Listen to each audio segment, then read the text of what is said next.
ये है दिल्ली दर्पण। हरियाणा में जाके वो कांग्रेस को गालियां दे रहे हैं। कुछ लोगों ने आम आदमी पार्टी, अरे तुमने 10 साल हरियाणा में क्या किया वो काम गिनाओ ना अपने।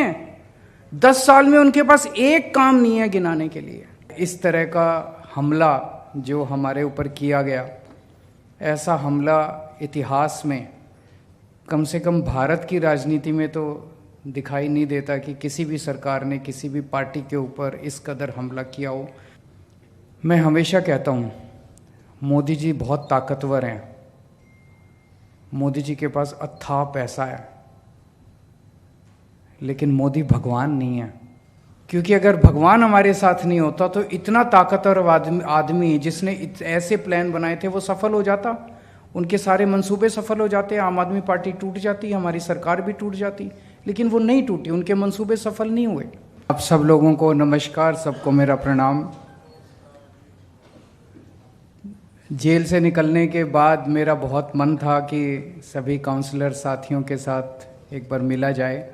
आप लोगों के भी काफ़ी संदेश आ रहे थे, आप लोग मिलना चाह रहे थे, लेकिन हरियाणा चुनाव की वजह से मैं हरियाणा में कई बार आना जाना हुआ, जिसकी वजह से मुलाकात नहीं हुई। आज आप लोगों से मिलके बहुत अच्छा लग रहा है। और जैसा मनीष जी ने बताया, अंदर हम लोग टीवी पे, अखबार में आप लोगों की खबरें पढ़ते रहा करते थे, आप लोगों के संघर्ष के बारे में पढ़ते रहते थे। मेरे ख्याल से ये पिछला 2 साल जो बीता, ये शायद आम आदमी पार्टी के लिए बेहद कठिन समय था। और शायद इस तरह का हमला जो हमारे ऊपर किया गया, ऐसा हमला इतिहास में कम से कम भारत की राजनीति में तो दिखाई नहीं देता कि किसी भी सरकार ने किसी भी पार्टी के ऊपर इस कदर हमला किया हो कि मेरे को भी जेल में डाल दिया, मनीष सिसोदिया जी को भी जेल में डाल दिया, संजय सिंह को भी जेल में डाल दिया, सत्येंद्र जैन को भी जेल में डाल दिया, विभव को भी जेल में डाल दिया, विजय नायर को भी जेल में डाल दिया। कल हमारे एक और एमपी साहब हैं पंजाब के, उन पे ईडी की रेड कर दी। मतलब ऐसे लगता है जैसे पगला गए हैं वो लोग हमें लेके। मतलब बहुत मानसिक रूप से वो उनके रूम में, उनके मन में क्या चल रहा है मैं कह नहीं सकता। लेकिन ये भ्रष्टाचार के खिलाफ तो वो नहीं कर रहे, ये कोई जांच नहीं चल रही, ये कोई भ्रष्टाचार के खिलाफ या गलत काम के खिलाफ जांच नहीं चल रही, ये एक ऑनस्लॉट चल रहा है। उन्होंने ठान लिया है प्रधानमंत्री जी ने कि भाई आम आदमी पार्टी को ख़त्म करना है, अरविंद केजरीवाल को ख़त्म करना है, इस पार्टी को ख़त्म करना है। मैं हमेशा कहता हूँ मोदी जी बहुत ताकतवर हैं, मोदी जी के पास अथाह पैसा है, लेकिन मोदी भगवान नहीं है। और इस दुनिया में भगवान तो है कि नहीं है?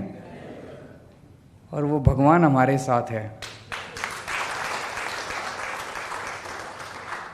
तो जीत तो भगवान की होगी अंत में। लड़ाई मोदी जी और भगवान के बीच में है, भगवान हमारे साथ है। तो उनकी पूरी, एक पत्रकार गया था दिसंबर के महीने में मोदी जी से मिलने के लिए, उसने वापस आके बताया कि वो कह रहे थे कि देखो अब केजरीवाल गिरफ्तार हो जाएगा, उसके बाद फिर हम इनके एमएलए तोड़ लेंगे, फिर इनकी दिल्ली सरकार गिरा देंगे, फिर पंजाब के एमएलए तोड़ लेंगे, फिर इनकी पंजाब सरकार गिरा देंगे, फिर इनके काउंसलर तोड़ लेंगे, फिर एमसीडी में फिर इनकी पार्टी ख़त्म हो जाएगी। लेकिन भगवान भी सुन रहा था, भगवान भी देख रहा था।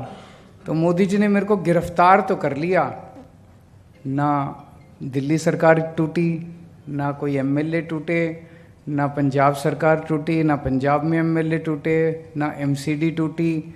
तो उनके सारे जो उन्होंने प्लान बनाए थे आम आदमी पार्टी को तोड़ने के, वो सारे मंसूबे उनके खराब हो गए। यही दिखाता है कि भगवान आपके साथ है।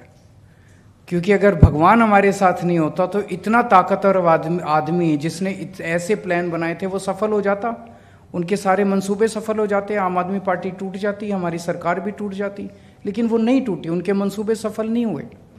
तो ये बहुत कठिन समय था और आप लोगों ने बड़ी हिम्मत दिखाई। आप लोग जो नहीं टूटे, 2-4 लोग टूटे, लेकिन मैंने रामचंद्र जी का पढ़ा था अखबार में, और मैंने एक दिन हेडलाइन आई थी कि रामचंद्र जी कह रहे हैं कि कल रात को केजरीवाल मेरे सपने में आया था। मुझे अच्छा लगा पढ़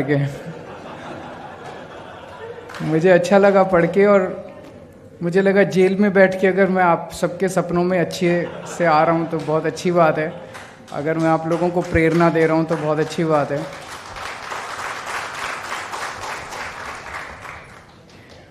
अभी गोपाल जी ने बड़ी अच्छी बात कही। मैंने वहाँ गीता बहुत पढ़ी, कई बार पढ़ी गीता, आप लोग भी पढ़ना, और बहुत प्रेरणा मिलती है और बहुत कुछ शांति मिलती है। जब आप बड़ी कठिन परिस्थिति में होते हैं तो उसमें समाधान मिलता है और आदमी को बड़ी शांति मिलती है।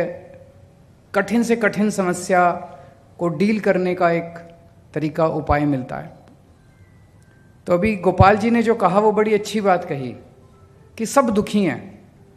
जिसको टिकट मिल गई वो भी दुखी है, जिसको टिकट नहीं मिली वो भी दुखी है। टिकट मिलने के बाद चुनाव लड़ा, जो जीत गया वो फिर भी दुखी है, और जो हार गया वो फिर भी दुखी है। अब जो जीत गया वो सोच रहा है मेरे को एमएलए की टिकट मिल जाए। ऐसा नहीं कि जो एमएलए हैं वो सुखी हैं, वो भी दुखी हैं। अब एमएलए सोचता है मैं मंत्री बन जाऊं, जितने मंत्री हैं वो भी दुखी हैं।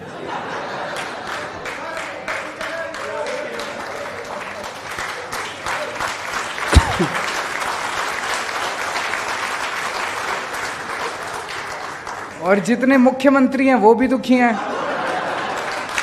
और जो प्रधानमंत्री है वो सबसे दुखी है।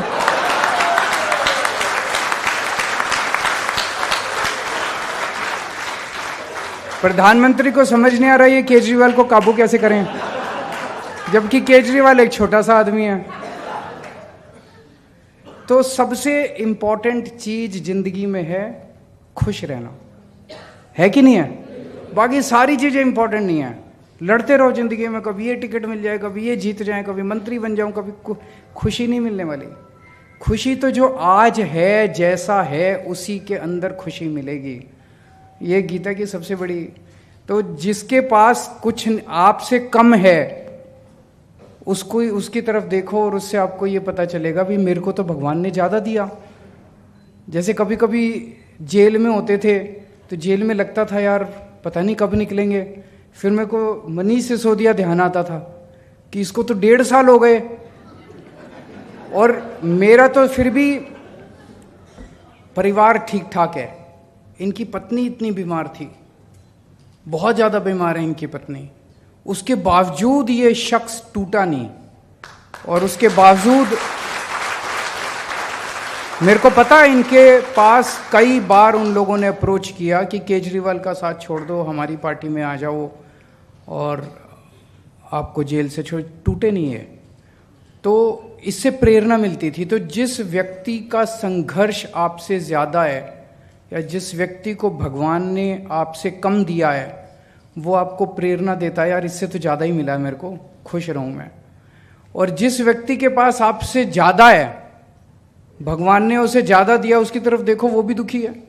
तो ये आपको प्रेरणा देता है कि ज़्यादा हाय तौबा करने से खुशी नहीं मिलने वाली, सेवा करने से खुशी मिलेगी। केवल सेवा करो। जितनी खुशी आज जब हम लोगों से बात करते हैं, मेरे को सबसे बड़ा तो ये होता है जब अब ये बीजेपी वाले हरियाणा गए, हरियाणा में जाके वो कांग्रेस को गालियां दे रहे हैं। कुछ लोगों ने आम आदमी पर, अरे तुमने 10 साल हरियाणा में क्या किया वो काम गिनाओ ना अपने। 10 साल में उनके पास एक काम नहीं है गिनाने के लिए। प्रधानमंत्री जी ने अभी लोकसभा चुनाव लड़ा, 10 साल देश के प्रधानमंत्री थे, उनके पास एक काम, उनके कई भाषण सुने। कहीं बोले टूटी चोरी करके ये लोग भाग जाएंगे, आपकी भैंस चोरी करके भाग जाएंगे। वो 10 साल उन्होंने बतौर प्रधानमंत्री क्या काम किया, एक काम उनके पास गिनाने के लिए नहीं है। ये बहुत शर्मनाक बात है। और आपकी पार्टी, पूरे देश में कहीं चले जाओ, कोने कोने में चले जाओ, आम आदमी पार्टी की बात करो, बोले हाँ इन्होंने स्कूल अच्छे कर दिए दिल्ली में, है कि नहीं है? हाँ इन्होंने मोहल्ला क्लिनिक बना दिए, हाँ इन्होंने अस्पताल अच्छे कर दिए। इन्होंने बिजली फ्री कर दी। तो बिजली, अस्पताल, स्कूल, पानी, फ्री तीर्थ यात्रा, महिलाओं का यात्रा, सीसीटीवी, ये चीज़ें तो पूरे देश में कहीं चले जाओ सारे गाते हैं आम आदमी। यही हमारी सबसे बड़ी ताकत है, यही हमारा संतोष है। हमारा संतोष ये नहीं है कि मैं मुख्यमंत्री बन गया, आपका संतोष ये नहीं है कि आप काउंसलर बन गए। हमारा संतोष ये है कि जो काम आज हमने किए 75 साल में कोई नहीं कर पाया, कल जब मरेंगे तो सुकून होगा।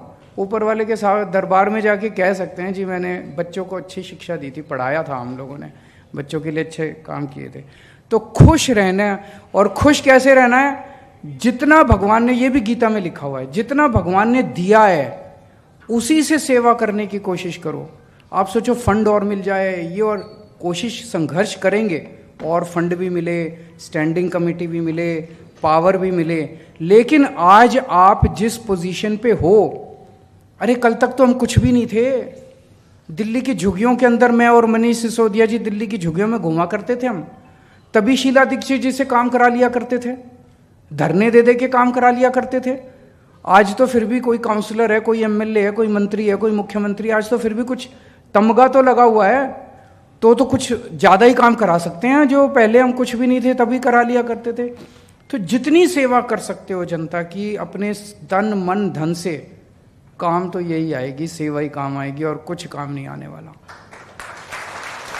और पूरा सेवा भाव रखोगे, करके देख लेना। मेरे कहने से 3-4 दिन, अगले 3-4 दिन इसी भाव के साथ जीने की कोशिश करना, बहुत सुकून मिलता है।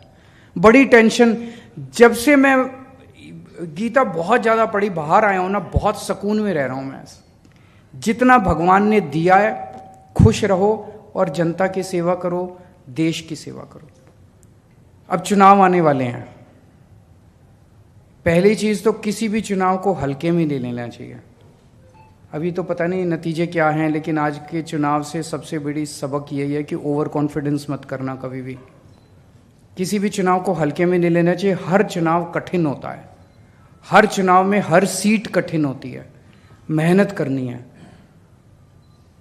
और लड़ाई मत करना, अपने अपने एमएलएज के साथ लड़ाई मत करना, सब लोग मेहनत करना। मेहनत नहीं करेंगे तो, और इस चुनाव के अंदर सबसे इम्पॉर्टेंट रोल आपका होगा, क्योंकि अब हम एमसीडी में हैं। जनता उम्मीद करती है भाई बेसिक चीज़ है, सफाई तो करेंगे, बाकी चीज़ें तो जनता माफ़ कर देगी, सफाई तो करेंगे। अपने अपने एरिया में घूम घूम के कोशिश करो कि कूड़ा उठ जाए, डेली झाड़ू लग जाए, कूड़ा उठ जाए, डेली झाड़ू लग जाए। उतना काम अगर आप करा देंगे, मुझे उम्मीद है कि हम लोग चुनाव जीत जाएंगे। अपने अपने इलाके में इतना कर देना, मेरे कहने से लड़ना मत। लड़ाई झगड़ा अप्रैल में कर लेंगे, अपना ही परिवार है, परिवार में लड़ाई झगड़ा तो होता ही है, उसमें कोई गलत बात नहीं है लड़ने झगड़ने में। लेकिन अब लड़ाई झगड़ा हम अब मार्च अप्रैल में करेंगे। अभी चुनाव जीतना एकमात्र हमारा लक्ष्य होना चाहिए। फरवरी के महीने में चुनाव है, हम सबको मिलके उसके लिए काम करना है। बहुत बहुत शुक्रिया। लेटेस्ट खबरों के लिए सब्सक्राइब करें हमारा YouTube चैनल या फिर लॉग ऑन करें www.delhidarpantv.com। खबरों की कवरेज और विज्ञापनों के लिए संपर्क करें।